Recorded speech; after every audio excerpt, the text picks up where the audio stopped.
This is Raviteja, U turn faculty. So ఈరోజు మనం 8/1/2025 ఈరోజు మార్నింగ్ సెషన్లో జరిగిన టెట్కి సంబంధించిన questions, Telugu, English, maths, EVS, psychology ఏ జోన్లోంచి క్వశ్చన్స్ ఫోకస్ చేస్తుండ్రు అనే విషయాలన్నీ కూడా ఈ వీడియోలో తెలుసుకుందాం. ముందుగా మన ఛానల్ని చూస్తున్న వాళ్ళందరూ కూడా సబ్స్క్రైబ్ చేసుకోండి అండ్ వీడియోని లైక్ చేయండి, షేర్ చేయండి. అండ్ మరిన్ని వీడియోస్ కోసం అండ్ టెస్ట్ సిరీస్, క్లాసెస్, ఈ వీడియోస్ అన్నీ కూడా మన యూట్యూబ్ ద లెర్నింగ్ యాప్లో మనకి ఈ వీడియోస్ అన్నీ కూడా ఉండడం జరిగింది. గత సెషన్లో జరిగిన టెట్కి సంబంధించిన క్వశ్చన్స్, ఈవీఎస్కి సంబంధించి కానీ, మ్యాథ్స్కి సంబంధించి కానీ, సో ఇవన్నీ టెస్ట్ సిరీస్తో పాటు ఇవన్నీ కూడా మన యాప్లో అందుబాటులో ఉన్నాయి. ప్లేస్టోర్ నుంచి యూట్యూబ్ ద లెర్నింగ్ యాప్ని ఇన్స్టాల్ చేసుకోండి. సో ముందుగా వీడియో విషయానికి వస్తే, తెలుగు క్వశ్చన్స్.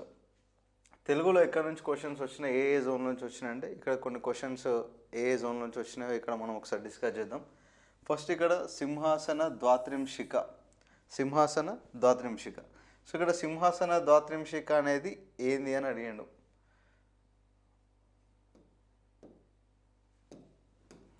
సో ఇక్కడ సింహాసన ద్వాత్రింశిక అనేది ఏంది అని అడిగాడు. కథా కావ్యమా, పురాణమా, ఇతిహాసమా, సో ఇలా అడిగాడు. సో ఇక్కడ మనం మెయిన్లీ ఈరోజు జరిగిన సెషన్లో కవులకు సంబంధించిన రచనలకు సంబంధించిన క్వశ్చన్స్ 3 క్వశ్చన్స్ అనేవి రావడం జరిగింది. సో దాంట్లో ఒక క్వశ్చన్ సింహాసన ద్వాత్రింశిక అనేది ఏంది.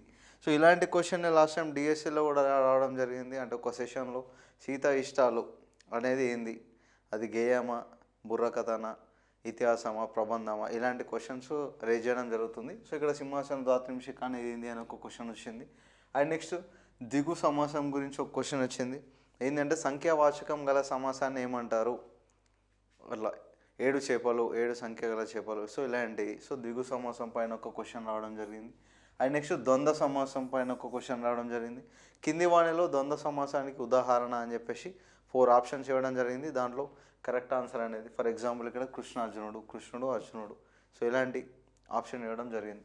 అండ్ నెక్స్ట్ ఒక అర్థం అంటే ఇక్కడ మన తెలుగులో చూసుకున్నట్లయితే వ్యాకరణ అంశాల్లో ప్రతి అంశాన్ని టచ్ చేసి వెళ్ళండు. మోస్ట్లీ అయితే ఒక అర్థం అనేది ప్రతిసారి వస్తూనే ఉంటుంది. సో ఒక అర్థం, ఒక వ్యుత్పత్తి అర్థం, ఒక సమాసం, ఒక సంధి, సో ఏదో ఒక రూపంలో క్వశ్చన్ అడగడం జరుగుతుంది. సో సంధికి సంబంధించిన క్వశ్చన్స్ అయితే ఈ మధ్య కాలంలో ఎట్లా అడుగుతుందంటే డెఫినేషన్స్ పైన క్వశ్చన్లు అడుగుతుంది. సంధి యొక్క డెఫినేషన్ కానీ, సో ఇత్తు అంటే ఏమని కానీ, సో ఇత్వ సంధి, ఉత్వ సంధి యొక్క డెఫినేషన్స్, సో ఇలాంటి డెఫినేషన్స్ పైన ఫోకస్ చేస్తారు. సో ఇక్కడ తునర్చు అనే ఒక వర్డ్ యొక్క అర్థం అడగడం జరిగింది. అండ్ నెక్స్ట్ ఒక పద్యం, ఒక సుమతి శతకంకి సంబంధించిన ఒక పద్యం, అడిగేసి దానికి సంబంధించి క్వశ్చన్స్ అడగడం జరిగింది. ఆ పద్యంని బేస్ చేసుకొని క్వశ్చన్స్. అండ్ సేమ్ దాని ఫాలోయింగ్ అయితే ఒక ప్యాసేజ్ వచ్చింది, ఆ ప్యాసేజ్ సామెతకు సంబంధించి ఒక ప్యాసేజ్. సామెత అంటే ఏంది, సో సామెతలు ఎట్లా యూజ్ చేస్తాం, ఎక్కడి నుంచి వచ్చినాయి, ఇవన్నీ కూడా సామెతకు సంబంధించి ఒక ప్యాసేజ్ వచ్చి దాంట్లోంచి క్వశ్చన్స్ అడగడం జరిగింది. నెక్స్ట్ ఒక కవి గురించి అడిగిండు. పల్ల దుర్గయ్య రచనలు ఏవి అని చెప్పేసి 4 ఆప్షన్స్ ఇచ్చారు. దానిలో కరెక్ట్ ఆప్షన్ ఏదో చూజ్ చేసుకోమని చెప్పిండు. సో ఇక్కడ ఒక కవి గురించి, సో ఇక్కడ నేను ఆల్రెడీ చెప్పిన 3 క్వశ్చన్స్ వచ్చినాయి కవుల గురించి. దాంట్లో సింహాసన ద్వాత్రింశిక అనేది కూడా ఒక కవి యొక్క రచననే, కొరవి గోపరాజు రచన. అండ్ నెక్స్ట్ ఇక్కడ పల్ల దుర్గయ్య రచనలు ఏంది అని అడిగిండు. సో నెక్స్ట్ ఇక్కడ కొన్ని రచనలు ఇచ్చిండు. ఒక కవి యొక్క కొన్ని రచనలు ఇచ్చేసి ఈయన రచన కానిది ఏది అని అడిగిండు. ఓకే, లైక్ జడకుచ్చులు, వనమాల, ఇలాంటి కొన్ని ఆప్షన్స్ ఇచ్చేసి సో దీంట్లో ఆయన రచన కానిది ఏది అని అడిగిండు. సో ఇక్కడ కవుల గురించి 3 క్వశ్చన్స్ ఫోకస్ చేస్తుండు. సో నెక్స్ట్ ఎగ్జామ్స్ ఉన్న వాళ్ళు కవుల గురించి ఫోకస్ చేయండి, క్వశ్చన్స్ ఎక్కువ రావడానికి ఛాన్స్ ఉంది. అండ్ నెక్స్ట్ ఇక్కడ ఇంకోటి కూడా కవి గురించి ఇచ్చిండు. దేశమును ప్రేమించుమన్నా అనేది ఎవరు, దేశమును ప్రేమించుమన్నా అనేది ఏ కవి రాసిండు అని చెప్పేసి 4 కవుల పేర్లు ఇవ్వడం జరిగింది ఆప్షన్స్లో. సో నెక్స్ట్ క్వశ్చన్ వచ్చేసి ఇక్కడ ఒక వ్యుత్పత్తి అర్థం వచ్చింది. ఏంటి అంటే ద్రవ్యాదులను ధరించేది వసుధ, ఒక వ్యుత్పత్తి అర్థం. ప్రతి సెషన్లో కూడా వ్యుత్పత్తి అర్థం అనేది వెరీ ఇంపార్టెంట్ వన్. సో దీంట్లోంచి బిట్ రిపీట్ అయితే అని వస్తుంది. అండ్ ఒక నానార్థం వచ్చింది, ఒక నానార్థం కూడా ఒక అడగడం జరిగింది. సో ఇక్కడ మోస్ట్లీ ఫోకస్ చేసింది ఏంటంటే సంధి యొక్క డెఫినేషన్ వచ్చింది. సమాసాలకి వెళ్ళి 2 క్వశ్చన్స్ వచ్చినాయి, ద్విగు, ద్వంద్వ. అండ్ నెక్స్ట్ ఇంకోటి ఏంటి అంటే ఒక వ్యుత్పత్తి అర్థం వచ్చింది, ఒక అర్థం వచ్చింది, ఒక నానార్థం వచ్చింది. కవులకి వెళ్ళి 3-4 క్వశ్చన్స్ పడ్డాయి. అండ్ నెక్స్ట్ ఒక పద్యం ఇచ్చేసి క్వశ్చన్స్ ఇచ్చిండు, ప్యాసేజ్ ఇచ్చేసి క్వశ్చన్స్ ఇచ్చిండు. Then next methodology. సో ఇవి తెలుగుకు సంబంధించిన ఓవర్ వ్యూ అన్నట్టు. అంటే ఈ టైప్ ఆఫ్ క్వశ్చన్స్ అడుగుతున్నాడు. ఎక్కడి నుంచి ఏ జోన్లకి వెళ్ళి అడుగుతున్నాడు అంటే నెక్స్ట్ సెషన్ వెళ్ళే వాళ్ళకి అంటే వెరీ రిలేటెడ్ మేబీ ఛాన్సెస్ ఉంటాయి. ఈ జోన్లో ఫోకస్ చేసి నెక్స్ట్ క్వశ్చన్స్ కూడా ఈ టైప్లోంచి రావడానికి ఛాన్సెస్ ఉంటాయి. నెక్స్ట్ సబ్జెక్ట్ సో ఇక్కడ ఇంగ్లీష్కి సంబంధించి క్వశ్చన్స్ ఎటు వచ్చినాయి అంటే ఏ జోన్ నుంచి ఫోకస్ చేసిండు. గ్రామర్ పాయింట్లో ఎవి అంటే మనం చూసుకోవాల్సింది అంటే ఫస్ట్ ఇక్కడ ఆర్టికల్స్. సో ఇక్కడ ఆర్టికల్స్ ఏం చేసిండంటే 4 ఆప్షన్స్ ఇచ్చారు. 4 ఆప్షన్స్ ఇచ్చి ఆర్టికల్ పరంగా ఏది ఇన్కరెక్టో అడిగిండు. అక్కడ 4 ఆప్షన్స్లో అక్కడ వర్డ్స్కి ముందర ఆర్టికల్స్ అనేవి మెన్షన్ చేసిండ్రు. సో ఇక్కడ ఒక వర్డ్ ముందర రాంగ్ ఆర్టికల్ అనేది మెన్షన్ చేసి ఉంది. సో మనకు తెలుసు ఏ అండ్ ద ఏ టైంలో యూజ్ చేస్తాము. సో దాన్ని బట్టి అక్కడ ఎక్కడైతే రాంగ్ ఇచ్చిండో అది రాంగ్ ఆన్సర్ అన్నాడు. సో ఇన్కరెక్ట్ ఆర్టికల్ ఎక్కడ ఉంది అని చెప్పేసి ఈ టైప్లో క్వశ్చన్ ఫ్రేమేషన్ జరిగింది. అండ్ ఎర్రర్ ఒక క్వశ్చన్ని కొన్ని పార్ట్స్గా డివైడ్ చేసేసి పార్ట్ 1, పార్ట్ 2, పార్ట్ 3గా డివైడ్ చేసి ఫైండ్ అవుట్ ద ఎర్రర్, ఏ పార్ట్లో ఎర్రర్ ఉందో ఫైండ్ అవుట్ చేయమని చెప్పారు. సో ఇది ఒక ఎర్రర్ డిటెక్షన్. ప్రతిసారి కూడా ఎగ్జామ్లో ఎర్రర్ గురించి క్వశ్చన్ అనేది క్వశ్చన్ పేపర్ ఉండదు. అండ్ నెక్స్ట్ పార్ట్స్ ఆఫ్ స్పీచ్లో ఒకటి ఇచ్చిన ఒక సెంటెన్స్ హ్యాపీనెస్ అనేది ఏంది అని చెప్పేసి పార్ట్స్ ఆఫ్ స్పీచ్లో అడ్జెక్టివా, నౌనా, ప్రొనౌనా, అడ్వర్బా అని చెప్పేసి క్వశ్చన్ రావడం జరిగింది. సో పార్ట్స్ ఆఫ్ స్పీచ్లోంచి కూడా ఒక క్వశ్చన్ టచ్ చేసిండ్రు, ఎర్రర్లోంచి ఒక క్వశ్చన్ టచ్ చేసారు. నెక్స్ట్ హోమోఫోన్స్, హోమోనిమ్స్ వీటిపైన ఫోకస్ చేయండి. Homonyms it means pronunciation is similar but meaning is different. అదేమంటారు అని వచ్చిండు అక్కడ క్వశ్చన్. ప్రొనౌన్సియేషన్ సేమ్ ఉంటుంది, మీనింగ్ డిఫరెంట్ ఉంటుంది, అదేమంటారు హోమోఫోనా, హోమోనిమా. సో ఈ జోన్లోంచి ఒక క్వశ్చన్ వచ్చింది. And next passive voice. Okay, A question paper తీసుకున్నా మన గ్రామర్కి సంబంధించిన passive voice question, direct and indirect speech question అనేవి పక్కా రిపీట్ అవుతూ ఉంటాయి. సో దీంట్లో కూడా ప్యాసివ్ వాయిస్కి సంబంధించిన ఒక క్వశ్చన్ ఇచ్చిండు. అంటే 4 సెంటెన్స్ ఫ్రేమేషన్స్ ఇచ్చిండు ఆప్షన్లో. ద కరెక్ట్ అనేది అంటే ప్యాసివ్ వాయిస్ పరంగా కరెక్ట్ వన్ ఏదో అక్కడ చూజ్ చేసుకోమని ఇచ్చిండు. స్పీచ్ కూడా సేమ్ 4 ఆప్షన్స్ ఉంటాయి. 4 ఆప్షన్స్లో కరెక్ట్ స్పీచ్ ఏది it means direct and indirect స్పీచ్లో కన్వర్ట్ చేసే కరెక్ట్ ఫామ్ ఏదో దాంట్లో చూజ్ చేసుకోవాలా. ఆ టైప్ ఆఫ్ క్వశ్చన్స్ ఇస్తుంది. ఇక్కడ 4 సెంటెన్సెస్ ఉంటాయి. సో దాంట్లో కరెక్ట్ వన్ని పిక్ చేసుకోవడమే ఇక్కడ మన టాస్క్. నెక్స్ట్ ఒక స్పెల్లింగ్. ఓకే, ప్రతి సెషన్లో డిఎస్సి టెస్ట్ సిరీస్, డిఎస్సి కావచ్చు, టెట్ఏ కావచ్చు, ప్రతిసారి జరిగిన సెషన్లో మనకి ఇక్కడ వొకాబులరీ అనేది వెరీ ఇంపార్టెంట్. వొకాబులరీలోంచే questioning, especially spellings, wrongly spelled వర్డ్ని డిటెక్ట్ చేయమనే క్వశ్చన్ అనేది లేకుండా పేపర్ అనేది ఉండట్లేదు. సో స్పెల్లింగ్స్ పైన కూడా ఫోకస్ చేసుకోండి. And next passage. ఫస్ట్ ఒక ప్యాసేజ్ ఇచ్చిండు, కామన్ వన్. తెలుగులో కూడా ఒక ప్యాసేజ్ వచ్చింది, ఇంగ్లీష్లో కూడా ఒక ప్యాసేజ్ వచ్చింది, సబ్మెరైన్ గురించి ఒక ప్యాసేజ్ వచ్చింది. దానికి సంబంధించిన క్వశ్చన్స్ ఒక 4-5 క్వశ్చన్స్ రావడం జరిగింది. సో ద ప్యాసేజ్ కూడా పెద్ద హార్డ్ ఏం లేదు, ఈజీ ప్యాసేజే ఉంది. మనం ఈజీగా డిటెక్ట్ చేసి రాయగలిగేటట్టే ఉంది, ఫ్లెక్సిబిలిటీగా. సో ప్యాసేజ్ కూడా వచ్చింది ఈరోజు జరిగిన సెషన్లో. And fill in the blank with suitable words. కొన్ని క్వశ్చన్స్ ఎట్లా ఇచ్చిండు అని అంటే క్వశ్చన్ ఇచ్చేసి బ్లాంక్ ఇచ్చిండు. ఆ బ్లాంక్లో సూటబుల్ వర్డ్ అంటే గ్రామాటికల్గా ఏ వర్డ్ పెడితే ఫుల్ఫిల్ అవుతుందో సో ఆ వర్డ్ని చూజ్ చేసుకోమని ఇచ్చిండు. మోస్ట్లీ 3-4 బిట్స్ అయితే fill in the blank with suitable words పైన రావడం జరిగింది. And also identify the correct sentences. కొన్ని సెంటెన్సెస్ ఇచ్చిండ్రు, 4 సెంటెన్సెస్ ఆప్షన్లో 4 ఆప్షన్స్ ఇచ్చి గ్రామాటికల్లీ కరెక్ట్ సెంటెన్స్ ఏది, సో అలాంటి సెంటెన్సెస్ చూజ్ చేసుకోవడం అంటే సెంటెన్స్ స్ట్రక్చర్, ఫ్రేమేషన్ వీటిపైన. సో ఇలాంటి క్వశ్చన్స్ అనేవి ఇంగ్లీష్లో రావడం జరిగింది. ఆర్టికల్స్ టచ్ చేసిండ్రు, స్పెల్లింగ్స్ టచ్ చేసిండ్రు, ప్యాసేజెస్ టచ్ చేసిండ్రు, passive voice, active voice, direct and indirect speech touch చేసిండ్రు. And also next error detection touch చేసిండ్రు. అండ్ నెక్స్ట్ సో ఇక్కడ నార్మల్గా పార్ట్స్ ఆఫ్ స్పీచ్ కూడా టచ్ చేసిండ్రు. సో మోస్ట్లీ మన గ్రామర్లో ఒక్కొక్క గ్రామర్లోంచి ఒక్కొక్క బిట్ అనేది రావడం జరిగింది. ఇఫ్ క్లాస్కి సంబంధించిన క్వశ్చన్స్ కూడా రావడం జరిగినాయి. నెక్స్ట్ ఇక్కడ మ్యాథ్స్ విషయంకి వస్తే మ్యాథ్స్లో ఏ జోన్లోంచి క్వశ్చన్స్ వచ్చినాయి, మ్యాథ్స్లో అంటే ఏ జోన్లోంచి క్వశ్చన్స్ అనేవి ఫ్రేమ్ చేసిండ్రు, ఎట్లా ఫ్రేమ్ చేసిండ్రు. సో ఇక్కడ లాభ నష్టాలకు సంబంధించి ఒక క్వశ్చన్ వచ్చింది. ఒక వస్తువుని 600 కొని నెక్స్ట్ ఇంత లాభంకి ఇంకొక పర్సన్కి అమ్మితే ఆ పర్సన్ ఇంకో పర్సన్కి ఇంత లాభంతో అమ్మితే ఫైనల్గా కొన్న రేట్ ఎంత, ఇలాంటి క్వశ్చన్ ఫ్రేమేషన్. అంటే ఇక్కడ ఏంటి అంటే ఒక వస్తువుని, ఫర్ ఎగ్జాంపుల్ ఒక వాచ్ని ఒక పర్సన్ కొన్నారు కొంత లాభంతో, నెక్స్ట్ ఆ పర్సన్ ఇంకో పర్సన్కి అమ్మడం వల్ల ఇంత లాభం వచ్చింది, ఇంత లాభంతో అమ్మిండు, సో ఎంతకు అమ్మిండు, ఇలాంటి క్వశ్చన్ ఫార్మేషన్ అనేది రావడం జరిగింది లాభ నష్టాల నుంచి. అండ్ ఏకవస్తు మార్గంలోంచి కూడా క్వశ్చన్స్ వచ్చినాయి. ఇక్కడ ఏకవస్తు మార్గంకి సంబంధించిన క్వశ్చన్స్ రావడం జరిగింది. పాలకు సంబంధించి ఒక క్వశ్చన్ వచ్చింది. సో నార్మల్గా పాలకు సంబంధించి ఒక ఏకవస్తు మార్గం క్వశ్చన్ అనేది ఒక ఫ్రేమ్ వేసిండు. అండ్ నెక్స్ట్ క్రమ పంచభుజి సౌష్ఠవ రేఖలు.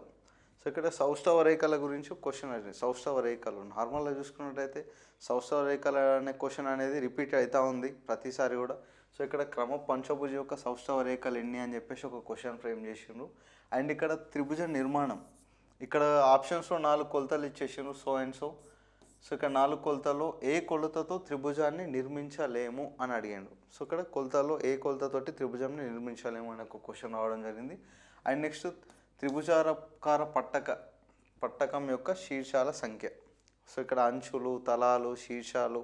సో ఇది కూడా ప్రతిసారి వస్తున్న క్వశ్చన్. అంచులు ఎన్ని ఉన్నాయి, తలాలు ఎన్ని ఉన్నాయి, శీర్షాలు ఎన్ని ఉన్నాయి అని చెప్పేసి. సో అలాంటి క్వశ్చన్ ఇక్కడ కూడా రిపీట్ అవ్వడం జరిగింది. సో ఇక్కడ త్రిభుజాకార పట్టకం యొక్క శీర్షాల సంఖ్య అని అడిగిండు. అండ్ నెక్స్ట్ ఇక్కడ క్వశ్చన్స్ కామన్గా నంబర్ సిస్టమ్ పైన క్వశ్చన్స్ ఎక్కువ పడ్డాయి ఈరోజు జరిగిన మార్నింగ్ సెషన్లో. పూర్ణ సంఖ్యల పైన కానీ పూర్ణాంకాలు, అంటే మనకు పూర్ణ సంఖ్యలు అంటే ఏంది, పూర్ణాంకాలు అంటే ఏంది, ప్రధాన సంఖ్యలు అంటే ఏందో మినిమం బేసిక్స్ తెలిస్తే అటెంప్ట్ చేసే విధంగానే క్వశ్చన్ పేపర్ అనేది ఉంది. సో ఇక్కడ ప్రధాన సంఖ్యల గురించి క్వశ్చన్ అడిగింది. ఏంది అని అంటే 51 నుంచి 90 మధ్య ఎన్ని ప్రధాన సంఖ్యలు ఉన్నాయి అని చెప్పేసి, 51 to 90 మిడిల్లో ఎన్ని ప్రధాన సంఖ్యలు ఉన్నాయి అని చెప్పేసి ఈ టైప్ ఆఫ్ క్వశ్చన్ అడగడం జరిగింది. అండ్ పూర్ణ సంఖ్యల కాన్సెప్ట్ పైన కూడా క్వశ్చన్ అడగడం జరిగింది.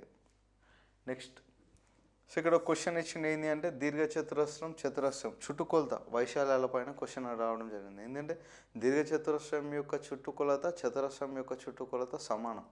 అయితే ఇక్కడ దీర్ఘచతురస్రం యొక్క పొడవు వెడల్పు 28, 32 సెంటీమీటర్లు. అయితే చతురస్ర వైశాల్యం, ఓకే, చతురస్ర వైశాల్యం దీర్ఘచతురస్ర వైశాల్యం కంటే ఎన్ని చదరపు సెంటీమీటర్లు ఎక్కువ ఉంటుంది. సో ఇట్లా కంపారిజన్ టైప్ క్వశ్చన్ అడగడం జరిగింది. సో ఈ టైప్ క్వశ్చన్ ఒకటి. అండ్ నెక్స్ట్ వయస్సు పైన క్వశ్చన్ అడగడం జరిగింది. వయసు పైన క్వశ్చన్ ఎట్లా అడిగినాం అంటే ఇక్కడ అనితా సునీతల వయస్సుల మొత్తం 42 సంవత్సరాలు. సో ఇక్కడ ఏంటంటే సునీత అనిత కంటే 4 సంవత్సరాలు పెద్దది.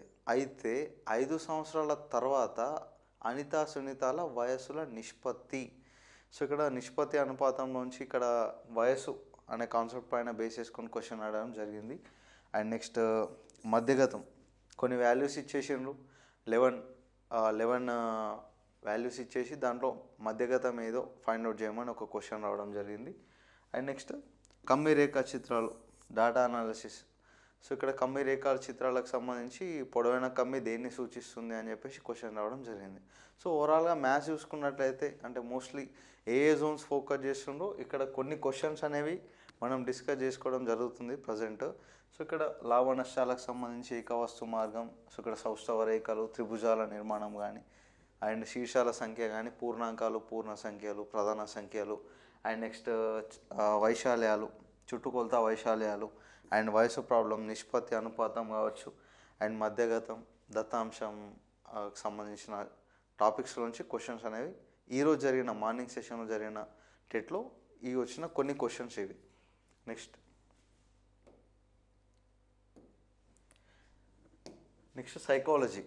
సైకాలజీ దేనిపైన ఫోకస్ చేసిండు. Psychology most of the questions ఈరోజు మార్నింగ్ జరిగిన క్వశ్చన్స్ అయితే సైకాలజీ అప్లికేషన్ క్వశ్చన్స్ ఎక్కువ రావడం జరిగింది. అంటే కొన్ని ఎగ్జాంపుల్స్ తీసుకొని సో దాన్ని మన కాన్సెప్ట్కి మనం లింక్ చేసుకుంటేనే ఆన్సర్ పెట్టేటట్టు కొన్ని క్వశ్చన్స్ రావడం జరిగింది. సో మోస్ట్లీ అయితే ఏ సైకాలజీ పేపర్ తీసుకున్నా మనకి రిపీటెడ్గా ఉండే ఒక క్వశ్చన్, ఆ క్వశ్చన్ లేకుండా పేపరే ఉండదు పియాజే గురించి లేని పేపర్ అయితే మోస్ట్లీ అయితే ఉండకపోవచ్చు. 90% పియాజే ఉంటాడు.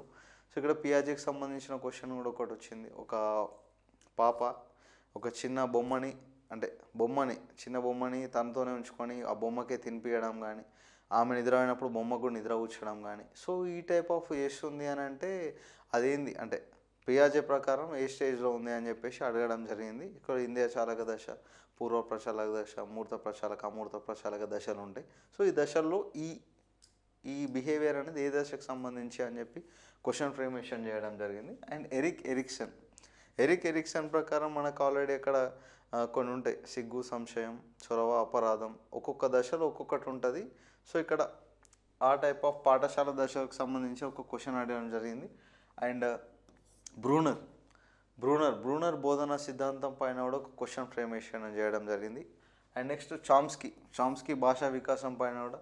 సో భాషా వికాసానికి మూలం అంటే ఏంది అనే టైప్ ఆఫ్ క్వశ్చన్ అడిగింది. అది జ్ఞానమా, ప్రజ్ఞాన, అండ్ నెక్స్ట్ జ్ఞాన నిర్మాణమా, ఈ టైప్ ఆఫ్ ఒక క్వశ్చన్ వచ్చింది బ్రూనర్కి సంబంధించి. నెక్స్ట్ పరిశీలన అభ్యాసన సిద్ధాంతం. సో ఇట్లా నార్మల్గా ఇది అప్లికేషన్ క్వశ్చన్ టైప్లో అడిగిండు. ఎట్లా అడిగిండు అని అంటే, ఇంట్లో వాళ్ళ తమ్ముడు ఆర్ అక్క ఎవరో పని చేస్తున్నారు, వాళ్ళని చూసి వీళ్ళని పని అలా టైప్లో పని చేయమని చెప్తున్నారు. అంటే ఏ టైప్ ఆఫ్ లెర్నింగ్ నడుస్తుంది ఇక్కడ అని చెప్పేసి అప్లికేషన్ క్వశ్చన్సే మోస్ట్లీ వచ్చినాయి ఇక్కడ. సో అండ్ నెక్స్ట్ విస్మృతి పైన క్వశ్చన్ రావడం జరిగింది. సో ఇక్కడ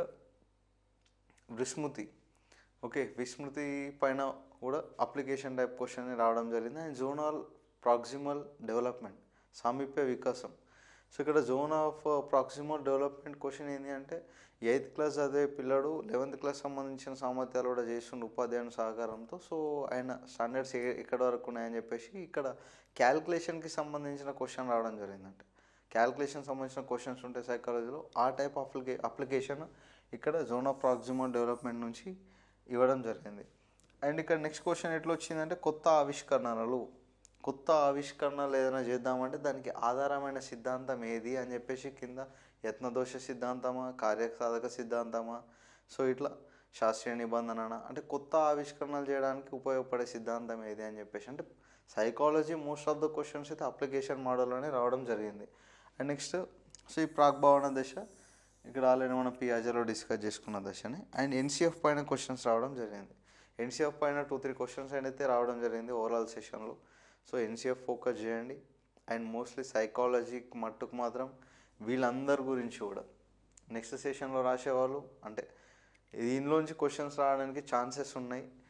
ప్రతి ఒక్కరు కూడా పియాజే, ఎరిక్సన్, బ్రూనరు, చోమ్స్కీ ఈ సిద్ధాంతాలన్నింటిని ఒకసారి ర్యాపిడ్ చేసుకుంటే బెటర్. పియాజే, ఎరిక్సన్, బ్రూనరు అండ్ బండూరా పరిశీలన అభ్యాసన సిద్ధాంతం కావచ్చు. నెక్స్ట్ ఈ పావ్లవ్ సిద్ధాంతం, కార్యసాధక సిద్ధాంతం, యత్నదోష సిద్ధాంతం, అంటే వీళ్ళలోంచి ఎక్కువ బిట్లు, అంటే ఒక్కొక్క బిట్ అయినా టచ్ చేయడానికి ఛాన్సెస్ ఉంటాయి. And most of the questions అయితే మాత్రం అప్లికేషన్ ఓరియంటెడ్ క్వశ్చన్స్ అడగడం జరుగుతుంది. అంటే కాన్సెప్ట్ మన మైండ్లో ఉందంటే దాన్ని మనం ఆ క్వశ్చన్కి అప్లై చేసుకొని ఈజీగా ఆన్సర్ చేయడానికి ఛాన్స్ ఉంటుంది. సో ఇది సైకాలజీకి సంబంధించిన కొన్ని క్వశ్చన్స్ ఏ జోన్లోంచి వచ్చినాయి ఈరోజు మార్నింగ్ జర్నల్ సెషన్లో అంటే ఇవి సైకాలజీకి సంబంధించిన క్వశ్చన్స్. ఈవీఎస్కి సంబంధించిన క్వశ్చన్స్ ఏ జోన్లోంచి వచ్చినాయి, సో క్వశ్చన్ అడిగే విధానం ఎట్లా అడిగినా అనేది ఒకసారి డిస్కస్ చేద్దాం.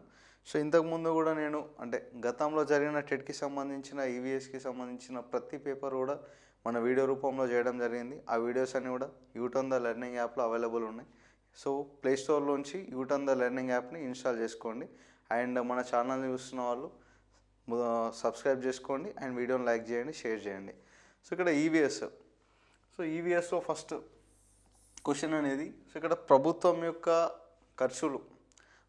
యొక్క ఖర్చులని అంటే నియంత్రించేది కానీ, సో క్యాల్కులేట్ చేసేది కానీ, సో ఇవన్నీ చేసే ఒక స్వయం ప్రతిపత్తి సంస్థ ఏది అని చెప్పేసి ఒక క్వశ్చన్ రావడం జరిగింది. సో నెక్స్ట్ సో ఇక్కడ గ్యాసెస్ యొక్క ఆర్డర్, మన అట్మాస్ఫియర్లో ఉండే gases nitrogen, oxygen, hydrogen, helium, carbon dioxide, organ, ఈ గ్యాసెస్ యొక్క ఆర్డర్ అంటే వాటి క్వాంటిటీ ఆధారంగా నైట్రోజన్ 78%, నెక్స్ట్ ఆక్సిజన్ 21%. సో ఇట్లా వాటి క్వాంటిటీ ఆధారంగా వాటిని ఒక ఆర్డర్లో పెట్టడం జరిగింది 4 ఆప్షన్స్లో. కరెక్ట్ ఆప్షన్ ఏదో చూజ్ చేసుకోమన్నాడు. సో ఇక్కడ ఒక ఆప్షన్ అనేది మెన్షన్ చేసినాను నేను. ఈ టైప్లో 4 ఆప్షన్స్ రావడం జరిగింది. సో దాంట్లో కరెక్ట్ ఆప్షన్ ఏదో చూజ్ చేసుకోవాలి. అండ్ నెక్స్ట్ పునరుత్పాదక ఇంధన వనరులు, ఇది శక్తి అనే చాప్టర్ 5th ఈవీఎస్ శక్తి అనే చాప్టర్. గతంలో మనం ఎన్నోసార్లు మన పేపర్ ఇంతకుముందు జరిగిన సెషన్కి సంబంధించి ఈవీఎస్ డిస్కషన్లో ప్రతి సెషన్లో కూడా ఈ పునరుత్పాదక ఇంధన వనరుల గురించి లేనిదైతే, ఈ శక్తి చాప్టర్లోంచి బిట్ లేనిదైతే గత సెషన్లో కూడా ఒక పేపర్ లేదు, బట్ ఈ సెషన్లో కూడా ఇది రిపీట్ అవుతుంది. సో ఇది ఎక్కువ ఫోకస్ చేయండి నెక్స్ట్ ఎగ్జామ్కి వెళ్ళేవారు. శక్తి అనే చాప్టర్ 5th ఈవీఎస్ పునరుత్పాదక ఇంధన వనరులు కానివేవి అని అడిగిండు కింద ఆప్షన్స్. 4 ఆప్షన్స్ ఇచ్చేసి దీనిలో కానివేవి అని చెప్పేసి అడగడం జరిగింది. అండ్ విత్తనాల వ్యాప్తికి సంబంధించి 7th క్లాస్ సైన్స్ విత్తనాల వ్యాప్తికి సంబంధించి క్వశ్చన్ రావడం జరిగింది. సో ఇక్కడ మామిడి ఎట్లా సీడ్ డిస్పర్సల్ ఎట్లా అవుతుంది. సో నెక్స్ట్ అంటే కరెక్ట్ ఆప్షన్ చూజ్ చేసుకోవాలా. మామిడి నీటి ద్వారా విత్తన వ్యాప్తి అవుతుందా, ఇది దేని ద్వారా అవుతుంది. సో ఇక్కడ ఒక జిల్లేడు గాలి ద్వారా విత్తన వ్యాప్తి అవుతుందా. సో ఇక్కడ సరైనది చూజ్ చేసుకోవడం అనేది క్వశ్చన్ విత్తన వ్యాప్తి. అండ్ నెక్స్ట్ విజయనగర సామ్రాజ్యం మోస్ట్ ఆఫ్ ద ఈవీఎస్ గతంలో జరిగినట్లు కూడా అండ్ ఇప్పుడు కూడా స్టార్ట్ అయింది. విజయనగర సామ్రాజ్యం గురించి క్వశ్చన్ ఎస్పెషల్లీ శ్రీకృష్ణదేవరాయల టైంలో జరిగిన ఇన్సిడెంట్స్ అన్నీ కూడా ఒక 4 ఆప్షన్స్ ఇచ్చేసి ద కరెక్ట్ వన్ ఏది ఆర్ ఇన్కరెక్ట్ వన్ ఏది. సో ఇలాంటి క్వశ్చన్స్ అడగడం జరుగుతుంది. సో ఇక్కడ TET pattern question paper pattern మొత్తం కూడా మోస్ట్లీ 50% కంటే ఎక్కువ బిట్లు అనేవి 4 ఆప్షన్స్ ఇచ్చేసి దాంట్లో ఇన్కరెక్ట్ ఏది కరెక్ట్ ఏది, లేకపోతే ఏ బి 2 స్టేట్మెంట్ ఇచ్చేసి ఏ కరెక్ట్ సరైనదా బి సరైనదా ఏ బికి సరైన వివరణ అంటే ఈ టైప్ ఆఫ్ క్వశ్చనింగ్కే ఎక్కువ ప్రయారిటీ అని ఇవ్వడం జరుగుతుంది. సో ఇక్కడ 4 ఆప్షన్స్ ఇచ్చేసి విజయనగర సామ్రాజ్యం డొమింగో ఫేజ్కి సంబంధించి లింక్ ఉన్న టాపిక్స్ ఇచ్చేసి కరెక్ట్ ఆన్సర్ చూజ్ చేసుకోమని అడిగాను. అండ్ నెక్స్ట్ అడవులకు సంబంధించి ఒక క్వశ్చన్ వచ్చింది. అడవులు అంటే తక్కువ వర్షపాతం పొడి శుష్క వాతావరణం ఇలాంటివి ఉన్న దగ్గర పెరిగే అడవులు ఏవి. సతత హరిత అడవుల, ఆకురాల్చే అడవుల, లేకపోతే ముళ్ళ పొద లాంటి అడవుల అంటే అడవులకు సంబంధించి కూడా ఒక బిట్ అనేది రావడం జరిగింది ఈరోజు మార్నింగ్ సెషన్లో. అండ్ ఇక్కడ భూమిపై పల్చని పొరల్లో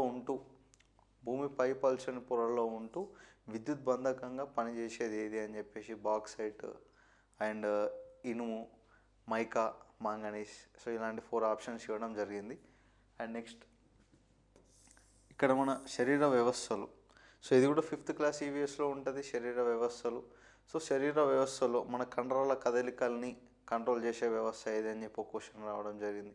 ఇంకో క్వశ్చన్ ఎట్లా రావడం జరిగిందంటే జీర్ణ వ్యవస్థ గురించి అధ్యయనం చేసే డాక్టర్ని గ్యాస్ట్రో ఎంటమాలజిస్ట్ అంటారు అని చెప్పి ఒక స్టేట్మెంట్.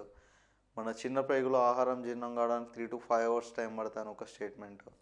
అండ్ లాస్ట్ స్టేట్మెంట్ ఆహారం బయట కంటే కడుపులోనే తొందరగా జీర్ణం అవుతుంది అని ఒక స్టేట్మెంట్ ఇచ్చి A B correct, A B C correct, A B C D correct. So ఈ type of double optioning question అనేది రావడం జరిగింది. అండ్ ఒక క్వశ్చన్ జంక్ ఫుడ్లో ఇది ఎక్కువగా ఉంటుంది అని ఒక క్వశ్చన్. జంక్ ఫుడ్లో ఇది ఎక్కువగా ఉంటుంది అని చెప్పేసి పిండి పదార్థాలు or carbohydrates or vitamins and next proteins, క్రొవ్వులు. సో ఇట్లా 4 ఆప్షన్స్ ఇవ్వడం జరిగింది జంక్ ఫుడ్లో ఏది ఎక్కువ ఉంటుందని చెప్పి. అండ్ నెక్స్ట్ కాకతీయులకు సంబంధించి ఒక క్వశ్చన్.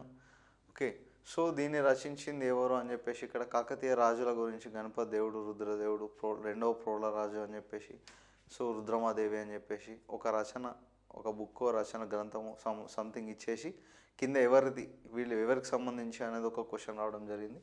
అండ్ ఇక్కడ విజయనగర సామ్రాజ్యం, కాకతీయ సామ్రాజ్యం 7th క్లాస్ సోషల్ స్టడీస్లో ఒక చాప్టర్ అండ్ ఇంకో చాప్టర్ ఉంటాయి. అండ్ ఇందులో 2 చాప్టర్ల నుంచి ఒక్కొక్క బిట్ అనేది రావడం జరిగింది. అండ్ నెక్స్ట్ కార్యనిర్వహణ అధికారి. భారత రాజ్యాంగం ప్రకారం రాష్ట్రంలో కార్యనిర్వహణ అధికారం ఎవరికి ఉంటుంది అని చెప్పేసి ఇక్కడ గవర్నర్, ముఖ్యమంత్రి అని చెప్పి 4 ఆప్షన్స్ రాజ్యాంగం గురించి కూడా ఇవ్వడం జరిగింది. సో ఇది. అండ్ నెక్స్ట్ మన ప్రజాస్వామ్య విలువలకి స్ఫూర్తి ఏంది అంటే మన ప్రజాస్వామ్య డెమోక్రటిక్ కంట్రీ దానికి స్ఫూర్తి ఏంది అని చెప్పేసి ఇక్కడ 4 ఆప్షన్స్ ఇచ్చి కరెక్ట్ ఆప్షన్ చూజ్ చేసుకోమన్నాడు. సో ఇక్కడ ఈవీఎస్కి సంబంధించిన క్వశ్చన్స్ మోస్ట్లీ ఏ జోన్లో ఫోకస్ చేసిందంటే సో ఇక్కడ ఇవి నార్మల్గా. సో మోస్ట్ ఆఫ్ దట్ ఏంది అని అంటే 3rd, 4th, 5th EVS. So ఆ జోన్స్ ఫినిష్ అయిన తర్వాతనే 6th, 7th గట్టి అంటే 8th. అంతకు మించి దాటిపోయినట్టయితే ఈరోజు మార్నింగ్ సెషన్ జరిగిందైతే కనిపించలేదు. బట్ బెటర్ వే ఏంది అంటే లింక్ ఉన్న టాపిక్స్ 10th వరకు కూడా చూసుకోవడం అనేది బెటరు. సో ఇవి ఈవీఎస్కి సంబంధించి ఈరోజు జరిగిన సెషన్లో వచ్చిన కొన్ని ప్రశ్నలు. సో మన ఛానల్ చూస్తున్న వాళ్ళందరూ కూడా మొదటిసారి చూస్తున్న వాళ్ళందరూ సబ్స్క్రైబ్ చేసుకోండి.